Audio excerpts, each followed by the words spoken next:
Good morning, magandang umaga po. Ito ang programang Bawal ang Pikon. Get it straight with Daniel Razon. Panauhin po natin ngayong umaga ang inakilala ng publiko dahil sa mga kontrobersyal na kasong hinawakan niya in the past years. At totoo nga ba, tutuloy na nga ba siya, desidido ba siya na maging senador? Ano po ang nakapaloob sa mga bagay niya? Let's welcome to the program, Attorney Lorna Capunan. Good morning, ma'am, and welcome to the show. Morning, Daniel. Welcome, ma'am. Hi, thank you for having me. Oh, it's our pleasure. Please, have a seat. Let's get it straight. So, decided na kayo talaga tumakbong senador? Yes. Meron hong mga pagpipilian kayo na pwedeng samahan? May mga accurate ba yun na may mga nag-alok sa inyo like the group of VP Binay and all others? Sino-sino ho ba yung kumpirmadong nagbigay ng interest na kunin kayo sa kanila? Well, not directly, pero meron mga emissaries and all that. And at the end of the day, tama yung sinasabi nila na it is not about personalities, it's about platform. Okay. So, ang personal platform ko naman ever since 38 years na ako sa law practice, my platform has been laban para sa karapatan. So as we choose who to run with, kasi, or as yung mga like-minded, no, yung lumalaban para sa karapatan. So, sino ho doon sa mga yon na nakikita nyo na sa paligid ang tingin nyo swak doon sa inyong ipinaglalaban? Wala pa tayong naririnig na agenda, no, ng mga gustong tumakbo. As a matter of fact, dalawa pa lang nag-declare. No?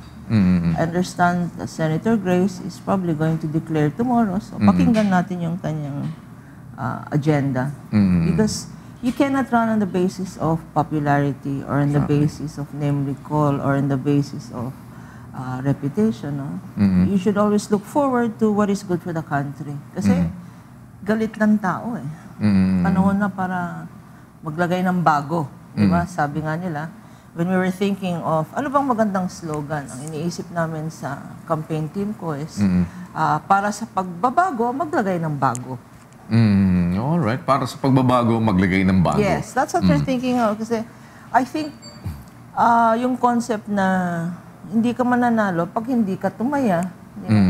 Most of us say, ba't hindi ako nananalo sa loto? Or ba't hindi ako nananalo sa sweepstakes ticket? Hindi ka naman bumili ng ticket. Hindi ka naman bumili ng ticket. No? So, huwag ka magreklamo. So, that is the frame of mind that we who want change, you know, and this was started long ago by Raul Roco when he formed Aksyon Demokratiko. So, parang ito ngayon din na nag-stop na sa inyo, hindi ka na pwede magreklamo ngayon kung hindi ka naman na-action doon sa gusto mong maging mga pagbabago. Parang wala kang karapatang magsabi na, ba naman, traffic, ano ba naman? Kanya tignan natin yung percentage ng electorate natin. No? Although 102 million na lang ang population, our voting electorate is probably 70 million. Pero ang bumuboto nun, kalahati lang.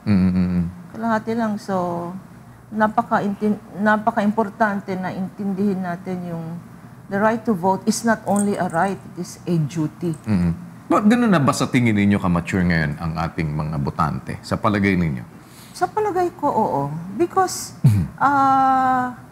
yung social media na yan, which is the fastest means of communication, wala na yung print media. No? Wala nang bumibili ng dyaryo. Tamad na rin tumingin sa radyo ng makinig sa radyo ng live or manood ng TV. Everything is downloaded. So, on demand. Nakita mo na kaagad. Makita mo na agad. So, the level of awareness ng mga, lalo na kabataan, kasi pinag-aralan namin yung demographics. Apparently, more than 50% of our voting population is the age of 18 to 30. So, yun ang gusto nating i-address.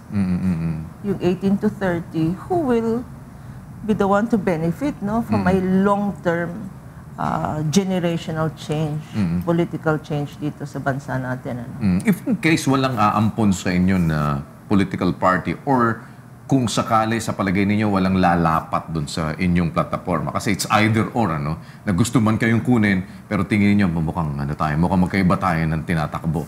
So, desidido pa din ba kayo na palagay ninyo kayo ay mag-independent or kasi sa Aksyon Demokratiko, I understand kayo pa lang naman yata.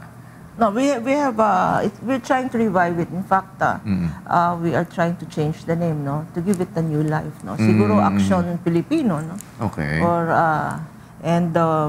we promised the widow, si Sonia Rocco, who has relaunched after 20 years, no, yung libro ni Raul Rocco na honorary woman kasi si Senator Rocco, who started the party, was given the distinction of being the honorary woman.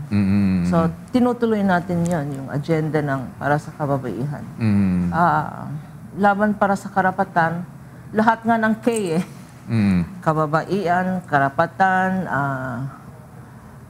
kalikasan, things like that. No, that is simply put, that is the agenda we want to push. So, to me, I am very philosophical about running. No, if it is there, if it is meant to be, it will be meant to be.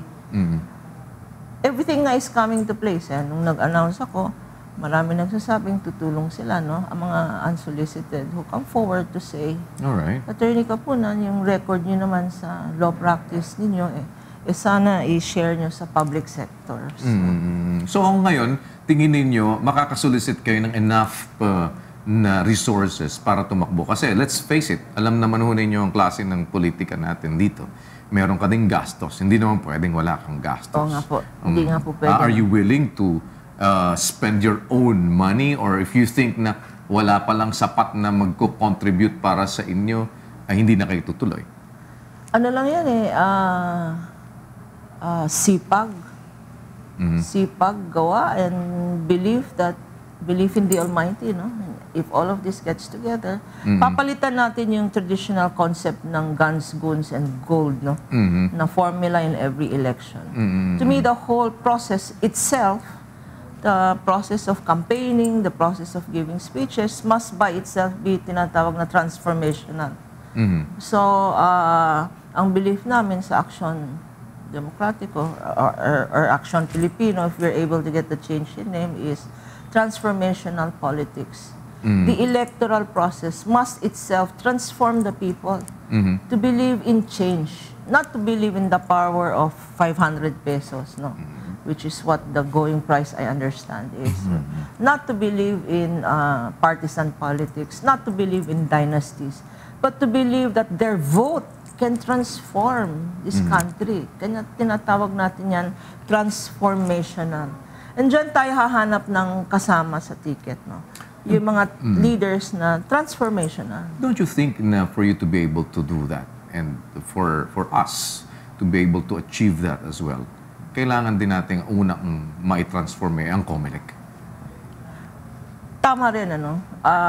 Ang problema is, ang problema really is, hindi talaga natin maintindihan yung automated elections na yan. Ano? Matagal nang sinasabi na yung PCOS machine is just by buying ang tawag doon, yung card, pwede mo nang palitan ng boto, no? That's why I think madami ng 2 or 3 petitions have been filed with the Supreme Court, no?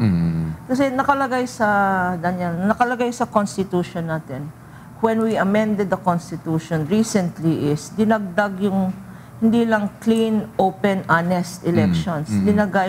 Dinagdag yung phrase credible. Sabihin nila, we have honest elections. Yeah, but is it credible? Is it credible that in a precinct, somebody gets a 0 in a precinct? No, that means may tampering ang machine. So, tapos sinasabi ng COMELEC ngayon, no biometrics, no vote, no? How do you explain that to, for instance, the urbanized, yung marginalized urban sector natin? Tsaka considering, meron din mga kagaya, halimbawa, in different places, pag pumunta ka para pagpa-biometrics, sasabihin nila, hindi na kailangan, okay na. Pero sinasabi ng COMELEC, no bio, no boto. Tama po yun. At saka, ano ba talagang ibig sabihin ng biometrics? What does it do? I mean, when you make pindot in that machine, hindi ba mabibilang yon pag walang biometrics na yan? Hindi kung ako, hindi ko nga naintindihan because Although the barangay says, okay na yon if you have a voter's ID, iba naman ang sinasabi ng COMELEC. Gaano ka-credible para sa inyo ang COMELEC? I think we should give them a chance, no? Kasi once na pumasok kayo doon sa process na yan, ibig sabihin nun, nagpapa-under kayo doon sa sistema nila, hindi ba? And ang mangangahulugan lang yon that you believe in them. Diba? Kasi kung hindi, hindi kayo papasok dun sa proseso. So, ang credibility ngayon nun ay mabibuild rin with somebody who is credible joining the system of di ba parang a process that is being introduced by somebody or an institution na hindi mo alam kung ganun nga din ba ka-credible. We should give them the benefit of the doubt. No? I know the chairman Andy Bautista. I also know one of the commissioners, or two of the commissioners. Among them si Bing Guanzon, no? Romano Ganzon. And I think their reputation precedes them, no? Na hindi naman sila manluloko o magpapaloko. Except that they inherited, when you're appointed to a position, you inherit the whole structure. Yes, no? yes. Nandun yan. So, even with the best of intentions, pag hindi mo palitan yung structure or yung mga tao sa structure mo, you get corrupted as well. No? So, yun ang dapat natin tignan. And it is good that there is an AMFREL that is very credible. It is good that there is a PPCRB that's still there. There also are church groups that look at it. I have a group called Kilusang Makabansang Ekonomiya, which is an aggregation of the church. We have militant bishops there, Filipino businessmen, we have the youth and all that, which will ensure, at the very least, that they have a watchdog function. We cannot clean it overnight. And I guess, ultimately, the solution lies with each and every one of us. It does not lie in the system. Kasi, sabi nga nila, walang panluloko kung walang nagpapaloko. So ultimately, when you say, does the system work?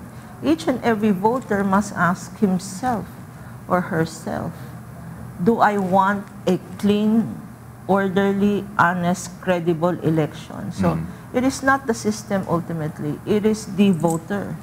It is that youth who says, tama na. It is the businessman who says, I want a level playing field. It is the lawyers who are saying, let us get change in the justice system, which is corrupted.